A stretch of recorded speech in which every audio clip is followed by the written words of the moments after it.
새번역 사도신경으로 신앙 고백하겠습니다. 저는 전능하신 아버지 하나님 천지의 창조주를 믿습니다. 저는 그분의 유일하신 아들 우리 주 예수 그리스도를 믿습니다.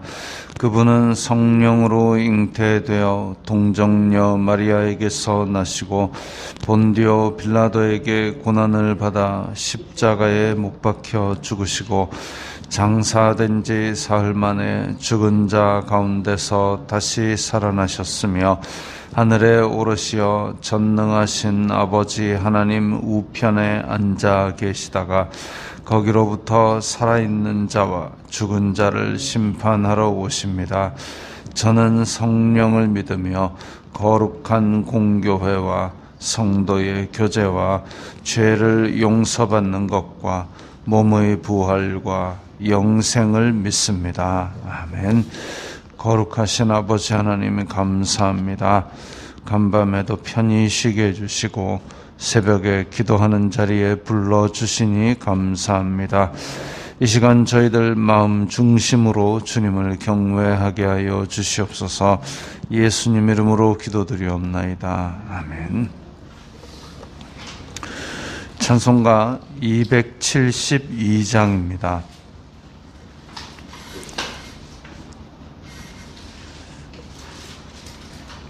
찬송가 272장입니다.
나갑니다. 복 되신 마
오늘 말씀은 히브리서 3장 12절부터 19절까지의 말씀입니다.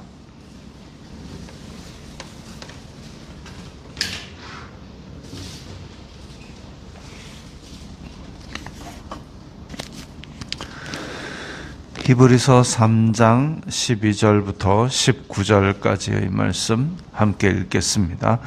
형제들아, 너희는 삼가 혹 너희 중에 누가 믿지 아니하는 악한 마음을 품고 살아계신 하나님에게서 떨어질까 조심할 것이요, 오직 오늘이라 일컫는 동안에 매일 피차 권면하여 너희 중에 누구든지 죄의 유혹으로 완고하게 되지 않도록 하라. 우리가 시작할 때에 확신한 것을 끝까지 견고히 잡고 있으면 그리스도와 함께 참여한 자가 되리라. 성경에 일렀으되 오늘 너희가 그의 음성을 듣거든 경노하게 하던 것 같이 너희 마음을 완고하게 하지 말라 하였으니, 듣고 경노하시게 하던 자가 누구냐? 모세를 따라 애굽에서 나온 모든 사람이 아니냐? 또 하나님이 40년 동안에 누구에게 노하셨느냐? 그들의 시체가 광야에 엎드러진 범죄한 자들에게가 아니냐? 또 하나님이 누구에게 맹세하사 그의 안식에 들어오지 못하리라 하셨느냐? 곧 순종하지 아니하던 자들에게가 아니냐? 이로 보건대 그들이 믿지 아니함으로 능히 들어가지 못한 것이라. 아멘. 자, 12절에 보면 누가 믿지 아니하는 악한 마음을 품는다 그랬습니다. 하나님 보시기에 이런저런 행위들도 악함이지만 영원한 심판에 들어갈 때에 도둑질했다, 살인했다, 거짓말했다, 이걸로 들어가는 게 아니라 결국은 믿지 아니함으로 들어가게 됩니다. 믿지 아니하는 악한 마음, 즉 가장 악한 마음은 믿지 아니하는 마음입니다. 하나님께서 죄 용서하시는 은혜를 베풀어 주셨는데 그것을 믿지 아니한다. 이게 악한 마음이죠. 결국은 우리의 원죄와 그리고 자범죄들, 그 많은 죄들을 우리가 스스로 해결할 수가 없기 때문에 그것을 용서하시는 하나님의 은혜, 그것만이 우리의 소망인데 그걸 믿지 아니하는 마음, 그러면 악한 마음, 결국은 그것이 그 결과가 살아계신 하나님께서 떨어진다는 얘기죠. 믿지 아니하는 마음은 하나님 보시기에 악한 마음, 그 악한 마음은 하나님으로부터 떨어지게 만드는 결과를 만든다 이겁니다. 오직 오늘이라 일컫는 동안에, 오직 오늘, 현재를 말합니다. 그 히브리서 1장의 제일 앞에 보면 우리의 조상들에게 여러 가지 모습으로 말씀하셨던 하나님이 오늘날 우리에게 아들을 통한 말씀을 주셨다 했는데, 그 오늘, 지금 현재를 살아가고 아들을 통하여 말씀을 주신, 구원의 은혜를 완성해서 베풀어 주신 그 날, 현재의 동안에 매일 피차 권면하여 너희 중에 누구든지 죄의 유혹으로 완고하게 되지 않도록 하라. 피차 권면이 필요합니다. 초대교회는 밖으로는 박해가 있었고 안으로는 사람의 미혹, 가만히 들어온 거짓 선지자들이 있었고, 또 유대인들은 특별히 자꾸만 율법으로 돌아가려고, 내가 어떻게 뭔가를 해보려고 하는 마음들이 자꾸 많았습니다. 그리고 사람들의 마음 속에마다 죄의 유혹이 있었습니다. 그래서 안으로, 교회 안으로, 교회 밖으로, 그리고 내 마음 속에서 계속 영적 전쟁이 일어나고 있다는 것이죠. 그것을 혼자 싸워 이기기는 정말 힘듭니다. 그러나 그것을 공동체, 교회 공동체 안에서 피차 권면하여 서로 돌아보아서 권면함으로써 그것들을 이겨나가는 그 방법을 마련하는데, 문제는 이게 피차 권면하라 그랬다 그래가지고 서로 돌아보면서 정죄하라는 얘기는 아닙니다. 야, 니 그거 죄잖아. 그거 자꾸 얘기하면 서로 기분 나쁘죠. 보기 싫어집니다. 그게 아니라 피차 권면하는 것은 서로 격려하고 돌보고 사랑하고 이런 부분 가운데서 의를 향하여 서로 달려가고 다독거려가는 그것을 이야기합니다. 그렇게 해야 죄의 유혹으로 완고하게 되지 않는 거죠. 죄를 지으려고 제가 이제 전공 때문에 한 번씩 상담을 받습니다. 그 이제 우리 아이가 게임 중독인데 어떻게 할까요? 우리 아이가 인터넷 중독인데 어떻게 할까요? 그럼 제가 묻죠. 그렇게 된 지 얼마나 됐습니까? 모릅니다. 주로 무슨 게임을 합니까? 모릅니다. 그거부터 알아오세요. 그러면은 대략 꽤 오랜 시간 동안 그렇게 방치되어 왔습니다. 다시 말하면 부모가 관심을, 그러니까 지금 대상은 유아거든요. 유아들이 게임을, 인터넷을 오래 푹 빠져가지고 자기도 절제가 안 된다 이러면은 그게 오랜 기간 동안 그렇게 해왔다 이거죠. 그래서 엄마가 무슨 게임 하는지도 전혀 모르는 상태에서 방치된 게 긴 시간이다. 그러면은 이제 그걸 어떻게 돌릴까요? 이러면 오랜 시간 동안 뺏겨왔기 때문에 그 아이가 서서히 늘려가서 그까지 갔기 때문에 이제 뺏어오려면 하루아침에 폰을 뚝딱 부러뜨린다고 되는 것이 아니라 그것을 뺏긴 시간만큼 천천히 다시 되돌려 오게 해야 됩니다. 그러면 당장 하지마! 했을 때에 하지마! 하루에 맨날 2시간씩 쓰는 아이가 있다. 하지마! 했을 때 그 2시간을 그러면은 엄마가 채워줄 거냐? 아니면 뭘 대신 뭔가를 할 거냐? 대안이 없어요. 그러면은 아이한테 그 게임 뭐냐 물어보는 것부터 관심을 가져주고 서서히 그 뺏어오는 시간을 늘리면 된다. 그리고 요즘 아이들은 태어나면서부터 폰을 가지고 살기 때문에 그거 가지고 너무 고민하고 괴로워하지 말라. 아이들은 그걸로 소통하고 그걸로 세상을 바라보고 그걸로 공부하는 아이들이다. 그렇기 때문에 정 못마땅하면 그 시간을 엄마의 사랑으로, 엄마의 관심으로 조금씩 뺏어오고, 그리고 그걸 가지고 노는 걸 너무 죄악시하지 마시라 이야기합니다. 그러면 이제 그 말을 듣고 조금씩 뺏어오는 사람은 성공을 하는 것이고, 그러지 않고 지가 뭘 한다고 하고 돌아가면은 결국은 해결 방법이 없는 겁니다. 마찬가지로 죄의 유혹이 있을 때에 죄에 오래 빠진 사람들, 그게 무슨 죄인지 그걸 정체를 명확하게 하고 그 다음에 그거 하지마 했을 때에 당장 그 빈 시간은 또 유혹이 찾아옵니다. 괴로운 시간이죠. 그러면 교회 공동체에서 그것을 교제와 격려와 사랑으로 죄에 빠지는 시간을 뺏어와야 됩니다. 그런 방법이죠. 그래서 피차 권면하고 죄의 유혹으로 완고하게 되지 않도록 하라. 그 죄의 유혹이 있는 시간들을 공동체의 사랑으로 뺏어오는 겁니다. 우리가 시작할 때에 확신한 것은, 시작한다는 것은 복음을 받아들였을 때에 확신한 것을 끝까지 견고히 잡고 있으면 그리스도와 함께 참여한 자가 되리라. 우리가 믿음을 시작할 때에 구원받은 백성으로 첫 발을 내디딜 때에 예수 그리스도의 복음을 받았을 때에 이거구나 했는데 그것을 끝까지 우리의 목숨이 다하는 때까지 혹은 세상 끝날까지 그리고 두 번째로 견고히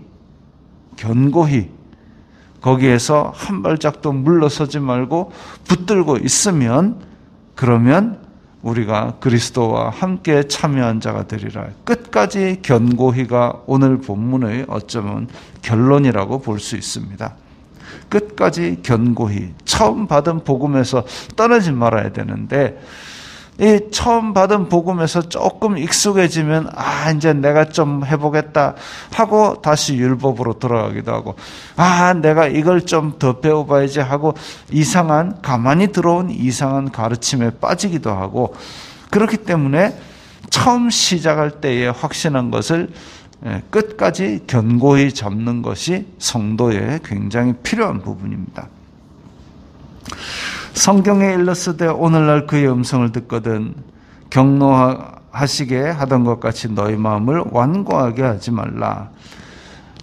마음을 완고하게 하고 죄의 유혹에서 떠나지 않았던 대표적인 사람이 이집트의 바로지요. 나라가 거덜나고 있는데도 10가지 재앙을 꾸역꾸역 다 받고 있으면서도 백성을 보내지 않고 마음을 완고하게 하다가 결국은 나라가 완전히 다 거덜날 때까지 그렇게 탈탈 털렸습니다.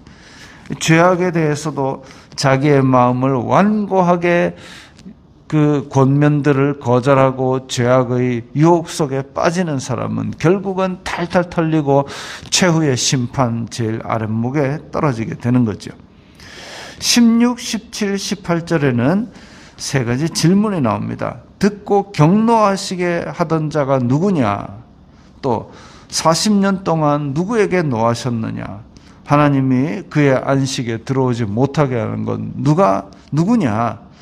그 세 가지 다 사실 이스라엘 자손들입니다. 광야의 노예 생활을 끝내고 광야로 불러내셨는데도 불구하고 이집트에서 살던 그 삶의 방식대로 자꾸 돌아가려고 하고 거역하고 하나님의 구원을 부인하고 자기가 이제 하나님의 백성이 되었다는 정체성을 다시 손 놓아버리고 그야말로 끝까지 견고히 잡지 않고 광야 생활하는 동안 수도 없이 의심하고 원망하고 불평하고 저주하고 모세를 들들들 뽑고 하나님께는 나오지 않으면서도 서로 그렇게 괴롭혔던 그 이스라엘 자손들이 아까 12절에 나왔던 믿지 아니하는 악한 마음을 품었던 것이죠.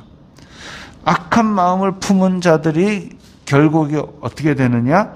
광야에 엎드러지게 되고 또 안식에 들어오지 못하게 됩니다. 하나님께서 안식을 만드시고 내 백성은 쉬라고 말씀하셨는데 그 안식에 들어오지 못한다. 내 백성이 아니다 이거죠. 왜? 믿지 아니하는 악한 마음을 품었기 때문에. 광야에서 있을 40년 동안 끝까지 견고히 잡은 사람은 여호수아와 갈렙 두 사람밖에 없었습니다. 그 외에는 광야에 엎드러진 것이죠. 세대가 끝나도록 광야에서 40년 동안 그렇게 엎드러질 때까지 광야를 뺑뺑 돌리셨습니다. 믿지 아니하는 악한 마음은 결국은 그 악한 마음으로 인해서 안식에서 떨어지고 하나님에게서 떨어지고 그렇게 심판의 대상이 되는 겁니다. 19절에 이로보건대 그들이 믿지 아니함으로 능히 들어가지 못한 것이라. 이 믿지 아니하였다는 얘기를 다시 꺼내고 있습니다.